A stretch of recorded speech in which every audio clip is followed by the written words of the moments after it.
Bonjour tout le monde, on tenait simplement à prendre quelques minutes aujourd'hui pour revenir sur le reportage de la facture qui a été mise en ligne. En fait, l'entrevue avait duré plus d'une trentaine de minutes. Le journaliste et son équipe fort sympathiques d'ailleurs, mais le reportage laisse sous-entendre des faits qui ne sont pas tout à fait exacts ou d'informations qui ont tout simplement omis d'être publiées. Puis pour nous, c'est important de mettre l'emphase sur les vrais faits. Alors, il y a peut-être un 7-8 points que j'aimerais clarifier avec vous. Premièrement, le projet Clark. En fait, d'abord, je ne suis pas instructeur de conduite. Alors, j'ai pris mon véhicule et j'ai été faire les tests pour voir c'était quoi la meilleure façon de se stationner. Euh, Ça m'a pris 90 secondes en le faisant de reculons une première fois. Et après deux tentatives de face, j'ai trouvé la meilleure stratégie et ça m'a pris 80 secondes. Alors, le fait de dire que c'est inaccessible, pour moi, c'est de nourrir en pleine face et de la façon dont il s'y prend pour descendre la descente de garage aussi. Donc, l'élément qui rend le plus dur, en fait, le stationnement sur Clark, c'est l'étroitesse de la ruelle. Alors, la ruelle à cet endroit-là fait 12 pieds de large environ, alors qu'une ruelle standard à Montréal ferait à peu près une quinzaine de pieds. Donc, on a vraiment 3 pieds de moins qu'à l'habitude.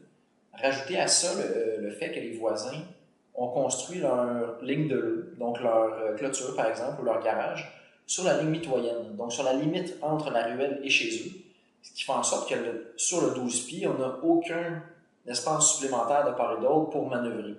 Alors, ça rend très très dur le fait d'entamer une descente de garage. Euh, Par exemple, un véhicule a environ 6 pieds de large. La ruelle fait 12 pieds. On se garde une petite distance de chaque côté. Ça nous laisse peut-être 5 pieds pour manœuvrer sur un véhicule qui fait 16 pieds. Donc, c'est impossible de prendre un véhicule et qu'en une seule manœuvre, on le rende à 90 degrés quand c'est si étroit. Donc, quand l'instructeur abîme son véhicule, c'était en connaissance de cause parce que c'était tout simplement impossible de penser pouvoir tourner sur une largeur qui était aussi étroite que ça. Ensuite, le fait d'arriver en bas de la pente avec la vitesse à laquelle il arrive, c'est une deuxième fois de mourir en pleine face parce que c'est sûr qu'il allait accrocher le dessous de son véhicule en abordant la descente. À titre comparatif, mon véhicule est beaucoup plus bas que le sien. Mon véhicule fait 7 pouces et demi de hauteur et beaucoup plus bas que la Prius dont on fait part dans le reportage.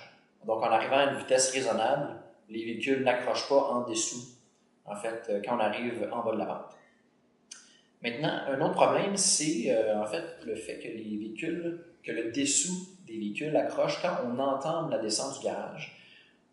Ça, malheureusement, c'est créé par la concavité de la ruelle. Donc, à cet endroit-là, sur un très très long tronçon, la ruelle elle est concave.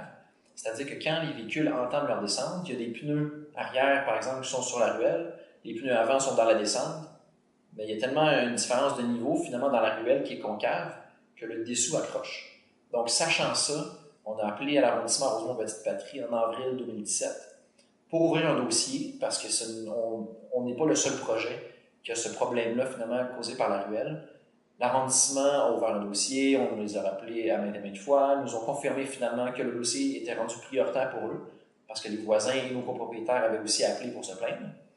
Ne sont pas capables, malheureusement, de nous donner une date exacte où les travaux pourront être effectués, mais on nous garantit qu'éventuellement, la ruelle va être aplanie. Donc, le fait d'accrocher les véhicules en dessous devrait être réglé à ce moment-là pour la ruelle. Maintenant, un autre point dont on parle, c'est le prix des garages. Donc, les prix sur Clark étaient de 45 000 plus taxes, donc 52 000 taxes incluses. Est-ce que c'est cher? Oui. Un stationnement à Montréal, ça coûte cher.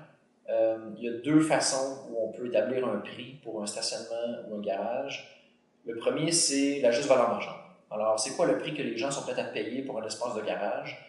Ce qu'on a fait, on a regardé les 3 projets les plus populaires du quartier à l'époque et on a regardé combien ils vendaient leur espace de garage. Et les espaces se vendaient entre 39 et 45 000 plus taxes. Et c'était des projets de beaucoup plus grande ampleur. C'est des projets d'à peu près une quarantaine d'unités jusqu'à plus de 100 unités. Ils en avaient plusieurs à offrir. Généralement, quand on en a moins, on les vend plus cher. Mais malgré ça, on les a vendus le même prix que les autres. Donc, sur une base de valeur marchande, le coût, en fait, le prix de vente des garages sur Clark était équivalent à la compétition. Maintenant, vous pourriez vous demander, avec raison, je vais vous avouer, un promoteur qui vend des places de garage 45 1000 plus taxes, est-ce qu'il s'en met plein les poches? La réponse, c'est non, malheureusement.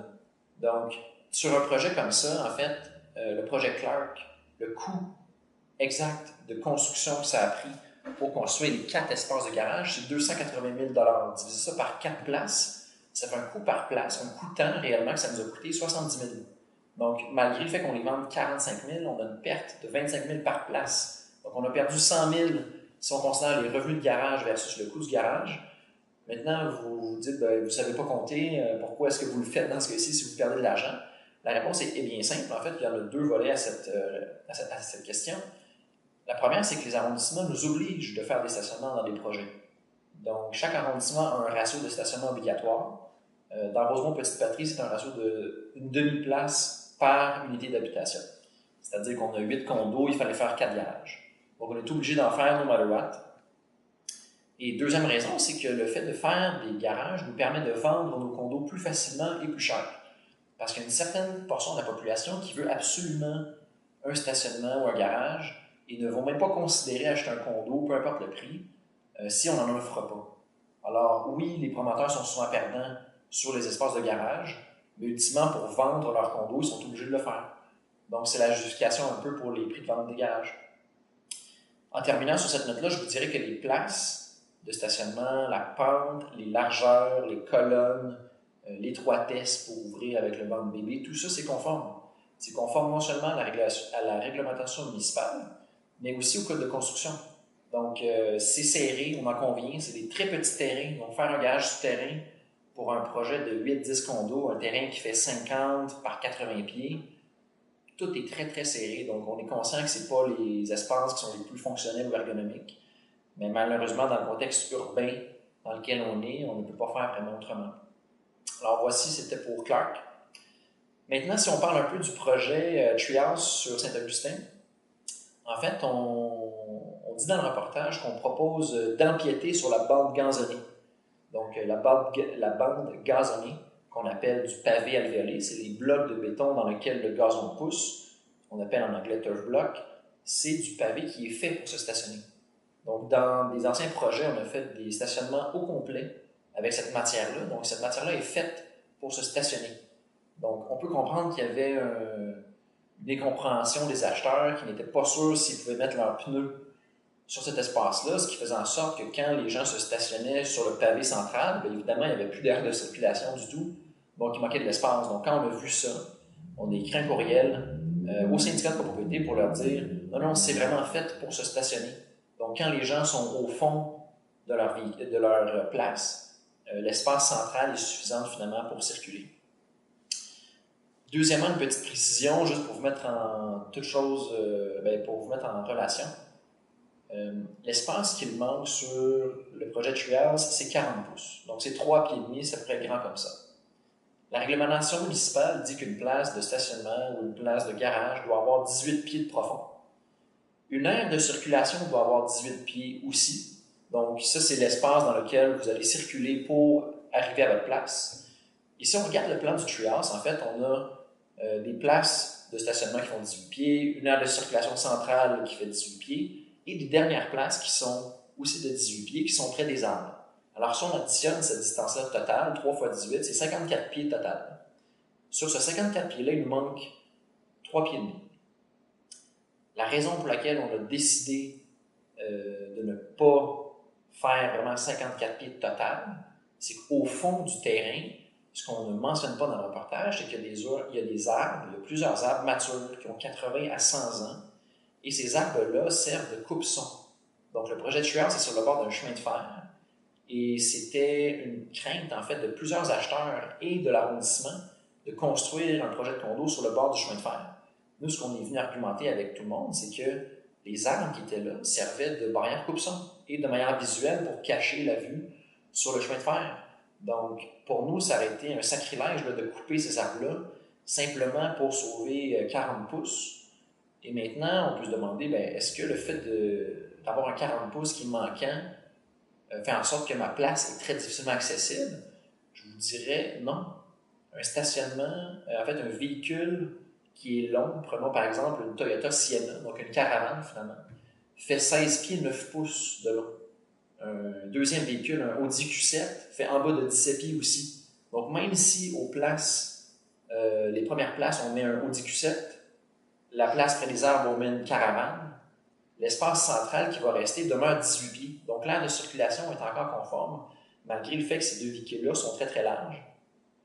Donc, pour nous, c'est la raison pour laquelle on n'a pas décidé d'abattre ces arbres-là, tout simplement. Et voilà, donc j'espère que ça répond aux questions, que ça précise un peu les faits. Derrière ça, on est évidemment toujours déçu de savoir qu'il y a des gens qui sont insatisfaits d'un item, que ce soit le produit, le service, peu importe. On carbure au feedback chez Nicebudge, on aime avoir les commentaires.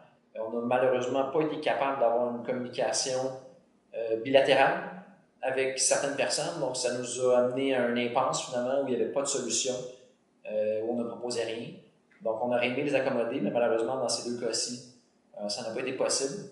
Bon, on est toujours là pour répondre aux questions, plutôt on n'a rien à cacher, c'est la raison pour laquelle on prend du temps aujourd'hui pour répondre à ça.